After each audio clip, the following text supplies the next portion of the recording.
At prime time, former President Trump indicted by a New York federal grand jury on 4 criminal counts.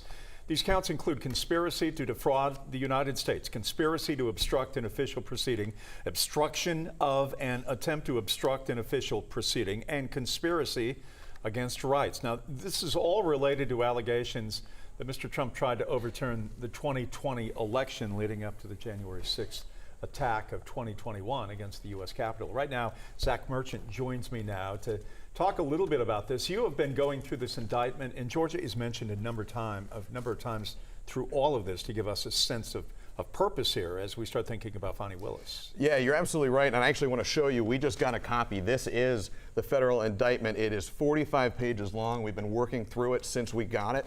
Now, that indictment accuses Mr. Trump of knowingly spreading lies about the election in an effort to remain in office.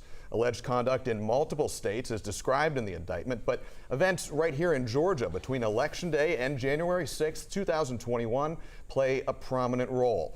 The now well-known phone call recording between former President Trump and Georgia Secretary of State Brad Raffensperger, where Mr. Trump was recorded asking the secretary to find close to 12,000 votes, features prominently in the indictment. The indictment also discusses what prosecutors call false allegations made by Mr. Trump and his legal team that ballots were fraudulently mishandled at State Farm Arena on election night, where votes were being counted at the time. Now, those claims led to 2 election workers receiving death threats, according to previous reporting right here on 11 Alive. Finally, we want to mention the indictment also alleges that allies of Mr. Trump falsely claimed that more than 10,000 dead Georgians cast ballots in the 2020 election. The indictment argues that these alleged claims and other incidents around the country violated federal law.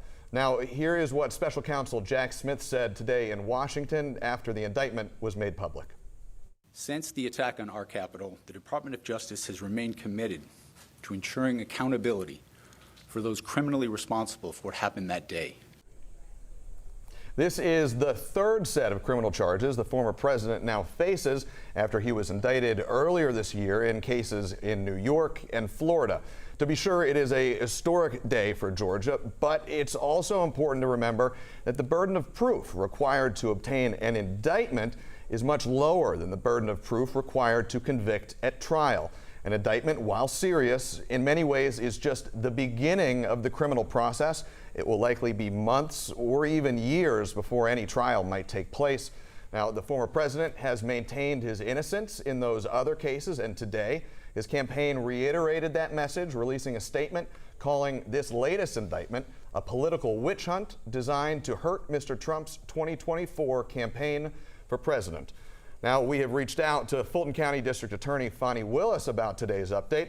The team there says they cannot comment at this point. All of this is so unprecedented in the history of American politics and in the country for that matter. The New York Times, with some polling out today that shows that Mr. Trump and President Biden are essentially in a dead heat as far as polling goes for the next cycle of the presidential election. We don't know where we're going here. We don't, but for folks who have lived in Georgia for a long time, or folks around the country who are just starting to pay attention to what happens here in Georgia, the folks who've been here for a long time know that Georgia is, in a lot of ways, the political gravity center of the country moving forward. That's been going on for the last 4 or 5 years, too, and you're right. I mean, it really is the center of gravity right now. Zach, we're glad to have you on board here. Welcome. Thanks, Jeff. Great.